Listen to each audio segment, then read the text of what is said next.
याद करिए, इसी मुहर्रम के समय में सड़कें खाली हो जाती थी, सूनी हो जाती थी, ताजिया के नाम पर घर तोड़े जाते थे, पीपल के पेड़ काटे जाते थे। कि सरकार नियम बनाएगी, पर्व और त्योहार मनाना है तो इन नियमों के अंतर्गत मनाओ, और नहीं तो अपने घर में बैठ जाओ।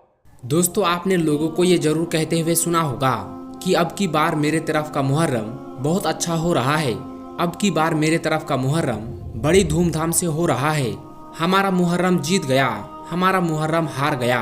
इस तरीके की बातें आपने जरूर सुनी होगी। लेकिन इस बार योगी जी का बहुत बड़ा फरमान आ गया है, जिसको सुनकर आप भी हैरान हो जाएंगे। और उत्तर प्रदेश के सीएम योगी आदित्यनाथ का ये फरमान हर मुसलमान को सुनना बेहद जरूरी है। दोस्तों, आज की इस वीडियो में हम आपको बताएंगे कि उत्तर प्रदेश के सीएम योगी आदित्यनाथ ने मुहर्रम में ताजियादारियों के लिए क्या फरमान जारी किया है, और साथ ही साथ हम आपको बताएंगे कि इस्लाम में ताजिया निकालने की शुरुआत कब से हुई, यानी सबसे पहला ताजिया कब बनाया गया था और किसने बनाया था। इसलिए दोस्तों, आज की ये वीडियो आप सभी के लिए बहुत ही खास होने वाली है। आप इस वीडियो को आखिर तक जरूर देखिएगा। और अगर आप एक सच्चे मुसलमान हैं, दीन इस्लाम को मानने वाले हैं, कलमा पढ़ने वाले हैं, तो वीडियो को छोड़कर के हरगिज मत जाइएगा। और उन सभी मुसलमान भाइयों से मेरी गुजारिश है कि जो ताजिया को लेकर, मुहर्रम को लेकर गुंडागर्दी करते हैं, बड़े बड़े ऊंचे ऊंचे ताजिया निकालते हैं, वो हमारी आज की इस वीडियो को एक बार जरूर देखें। दोस्तों, मुहर्रम सिर्फ एक महीने का नाम है, लेकिन ये जो ताजिया निकाला जाता है इसको सिर्फ ताजियादारी कहा जाता है, मुहर्रम नहीं। दोस्तों, इस वीडियो में हम आपको बहुत कुछ बताने वाले हैं। आप इस वीडियो को सिर्फ अपने तक मत रखिएगा, बल्कि इस वीडियो को और भी लोगों तक शेयर करिए, ताकि अगर किसी भी एक शख्स के दिल में ये बात उतर गई तो इससे आपको भी सवाब मिलेगा और हमें भी सवाब मिलेगा। तो चलिए दोस्तों, आज की इस इंफॉर्मेटिव वीडियो को शुरू करते हैं। तो दोस्तों, सबसे पहले हम योगी आदित्यनाथ के फरमान के बारे में बात करते हैं।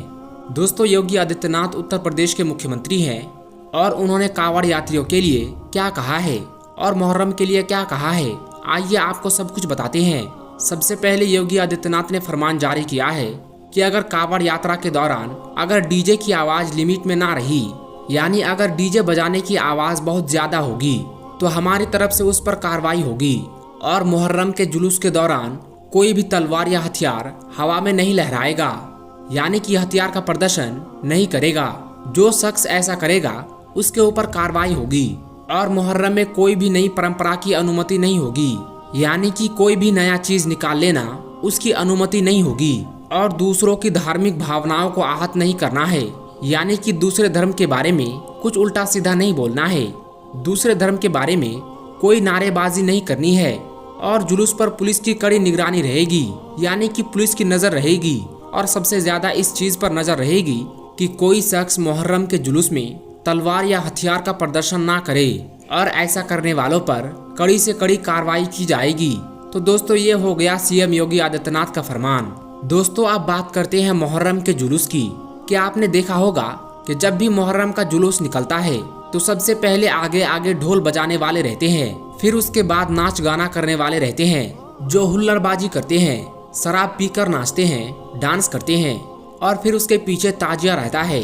और इस कदर डांस होता है कि अगर उनसे पूछा जाए कि ये डांस क्यों करते हैं, तो कहते हैं कि आज खुशी का दिन है, हम मानते हैं कि इमाम हुसैन शहीद हुए हैं, और शहीद मरता नहीं, शहीद हमेशा जिंदा रहता है, तो वो जिंदा है, इस बात की खुशी है। लेकिन क्या इस्लाम में खुशी मनाने का तरीका ये है? इस्लाम ने वैसे भी डांस को हराम करार दिया है। दोस्तों, लोग इतनी ऊंची ऊंची ताजिया बना लेते हैं और फिर पूरे मोहल्ले बस्ती में घुमाते हैं, और फिर जहाँ पर बिजली का तार वगैरह होता है, अगर तार ताजिया में टकरा जाता है तो इससे ना जाने कितने लोगों की जानें भी चली जाती है। और फिर ताजिया को घुमाकर नाले गटर दरिया में ले जाकर डाल देते हैं। क्या यही मोहब्बत है? नहीं, ये सिर्फ एक खुराफात है। दोस्तों, आजकल हर मुसलमान मुहर्रम के जुलूस के नाम पर बुरे काम और हराम काम ही करते हैं, जो कि बिल्कुल इस्लाम के खिलाफ है। इससे अच्छा तो यही है कि आप जुलूस निकालिए ही मत, और अगर निकालिएगा तो इस्लाम के दायरे में रहकर निकाले और मुहर्रम मनाइए। तो चलिए दोस्तों, अब आपको बताते हैं कि ताजिए की शुरुआत कब से हुई और सबसे पहला ताजिया कब और किसने निकाला, इसके पीछे का क्या वाकया है। तो आइए इसके बारे में आपको डिटेल में बताते हैं।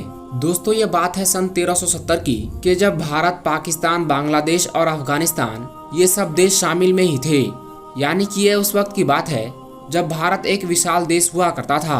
उस वक्त भारत में तैमूरलंग नाम के एक राजा की हुकूमत हुआ करती थी।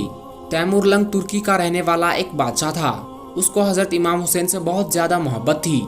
इसलिए जब भी मुहर्रम का महीना आता तो वो बादशाह रोज़ाए इमाम हुसैन की जियारत के लिए इराक में जरूर जाया करता था। यानी कि तैमूरलंग हर साल मुहर्रम के महीने में इराक जरूर जाया करता था।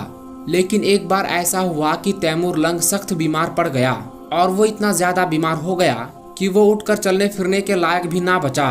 बड़े बड़े हाकिमों ने और तबीबों ने उसका खूब इलाज किया, लेकिन उसकी बीमारी का कुछ भी इलाज ना हो सका। इसके बाद जैसे ही मुहर्रम का महीना करीब आने लगा तो तैमूरलंग हजरत इमाम हुसैन की मोहब्बत में बेचैन होने लगा। वो इराक जाने के लिए तड़पने लगा। लेकिन इस बार वो इस हालत में नहीं था कि वो रोज़ाए इमाम हुसैन की जियारत करने के लिए इराक में जा सके, क्योंकि हकीमों और तबीबों ने उसको सफर के लिए मना कर दिया था। ये देखकर तैमूरलंग अपने बिस्तर पर लेटे लेटे बहुत परेशान रहने लगा। उस वक्त तैमूरलंग का एक खास मंत्री था जो कि सिया समुदाय से था। वो सबसे खास मंत्रियों में से एक मंत्री था।